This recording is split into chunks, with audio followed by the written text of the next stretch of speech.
Poğaçaları da götür. Tamam. Hadi sallanmayın. Sinirler gergindir şimdi. Herkes parlamaya müsait. Laf işitmeyin. Çabuk. Nihal Hanım'ın bütün olayları bizim başımıza patlayacaksa yandık. Konuşmayın. Hadi işinize bakın. Adnan Bey çok mu sinirlidir? Yok. Çok munis, çok beyefendi adamdır. Tanıyacaksın zamanla. Şu eski şoför, Beşir miydi adı? Adnan Bey neden kovdu onu? O kovulmadı bir kere. Kendi gitti. Kızım. Cemoş, işine kızım. Neden gitti peki ya? İnsan bu kadar güzel işi bırakır mı? Onunkisi bir aşk hikayesi. Niye bakıyorsunuz? Gazete bile yazıyor.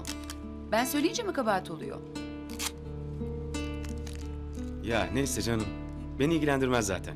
Bence de. Özür dilerim.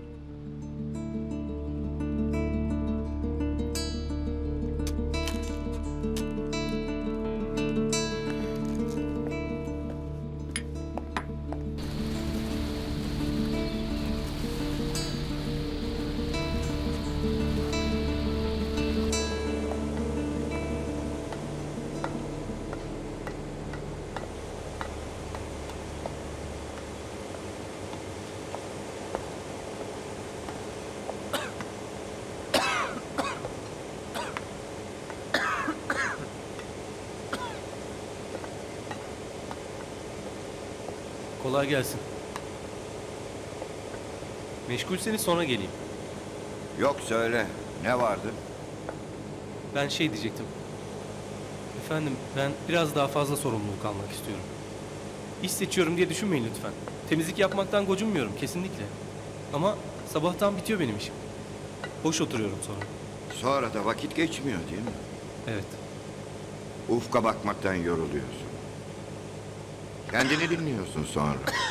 Düşünmekten yoruluyorsun. Gemide iş çok.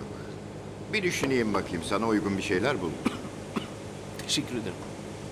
Ben senin bu öksürüğünü beğenmiyorum ama. Fena üşütmüşsün. Alerjim var benim ondan. İlaç almıyor musun? Alıyorum. İhmal etme. Merak etmeyin. Tekrar teşekkürler. Hadi bakalım.